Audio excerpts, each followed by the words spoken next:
et le bonsoir.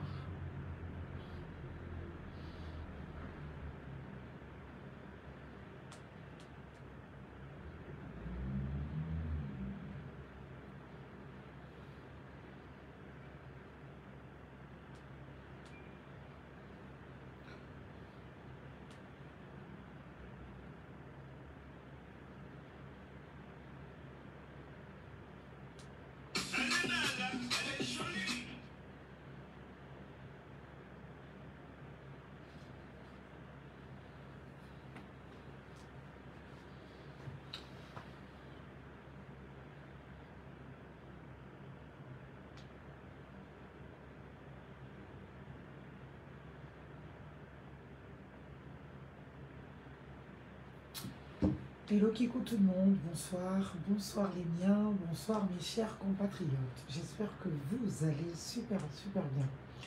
Dites-le moi en commentaire si vous me recevez parfaitement bien. Parce que j'ai bien évidemment un petit live à vous faire au-delà de ce que ma voix, bien évidemment, se retrouve encore un peu usée ces derniers temps. J'ai passé quasiment toute ma journée à l'effet du dépôt de candidature à la Cour constitutionnelle. Qu'est-ce que je raconte comme dépôt de candidature? Dépôt de recours, dépôt de requête. 2 requêtes que j'ai déposées ce jour, eh bien 12.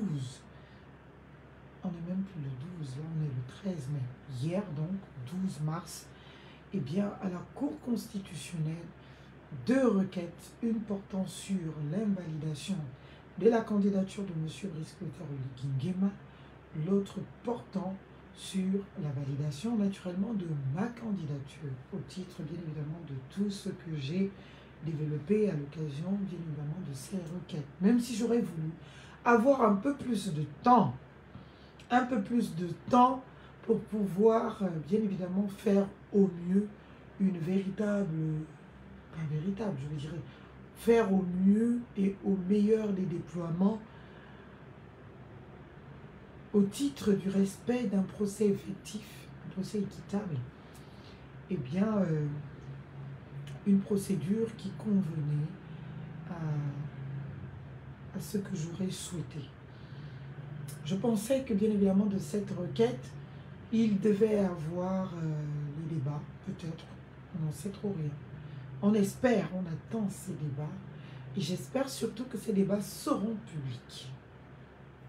J'ai vécu beaucoup de choses aujourd'hui à la Cour constitutionnelle, énormément de choses.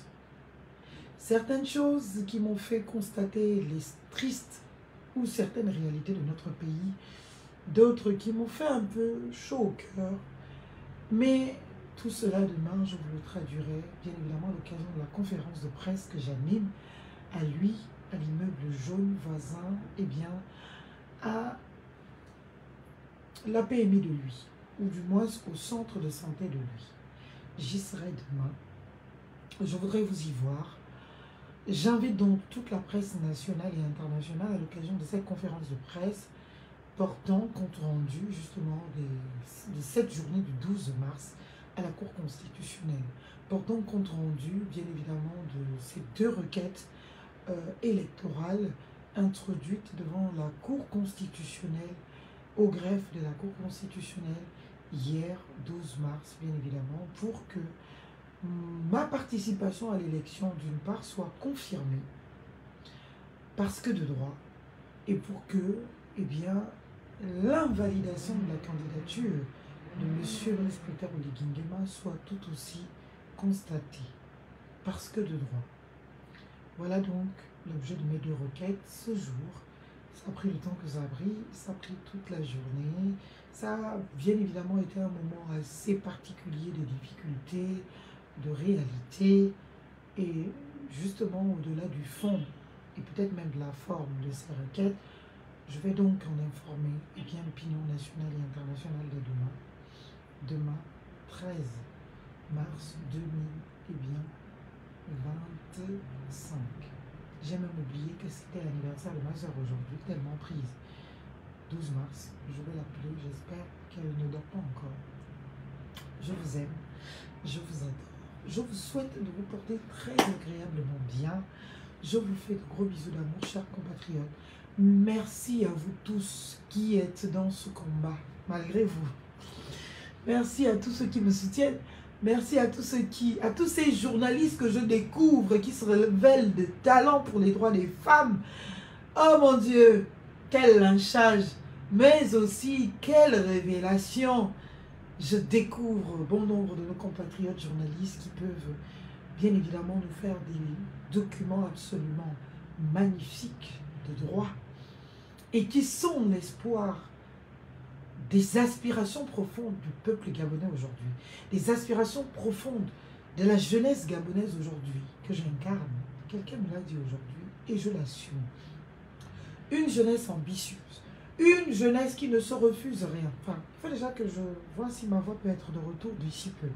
Une jeunesse qui ne se refuse rien, une jeunesse ambitieuse, une jeunesse bien évidemment qui ne se limite pas du fait d'un harcèlement que je n'autorise pas, que je n'encourage pas, dont je ne fais pas la promotion.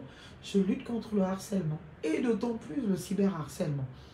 Donc, c'est surtout pour nos jeunes, surtout pour les plus jeunes, qui peuvent se retrouver demain malheureusement subir de telles violences que je me prononce de désolidarité, bien évidemment, d'avec ces comportements rétrogrades, ces comportements absolument indigestes au XXIe siècle, en 2025, ces comportements qui ne relèvent pas du débat politique auquel nous nous convions.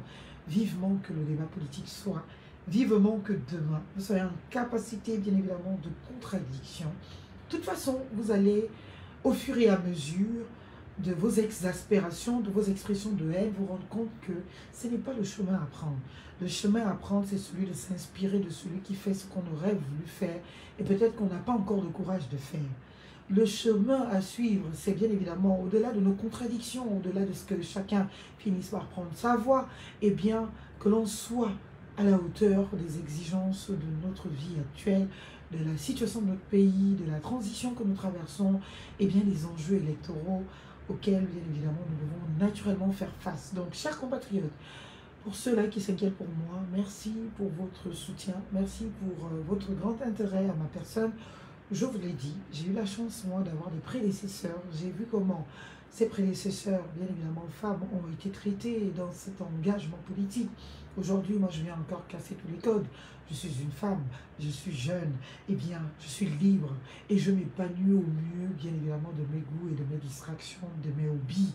Et donc, bien évidemment, tout ce qui ne compromet pas ma probité morale ne m'est pas refusé et je m'estime bien évidemment de courage d'assumer être cette Marlène Fabienne Soleil Fontable, je l'ai dit hier, qui parle à tous les Gabonais, qui parle à ces Gabonais qui sont dans les bars, qui parle à ces Gabonais qui sont bien évidemment dans les cuisines, qui parle à ces Gabonais qui sont dans les villages, qui parle à ces Gabonais qui sont dans les universités, qui parle à ces Gabonais qui sont dans les administrations publiques, qui parle à ces Gabonais qui sont bien évidemment dans les bureaux d'administration privée, qui parle à ces Gabonais sans emploi, qui parle à ces minorités que nous avons toujours abandonnées à eux-mêmes.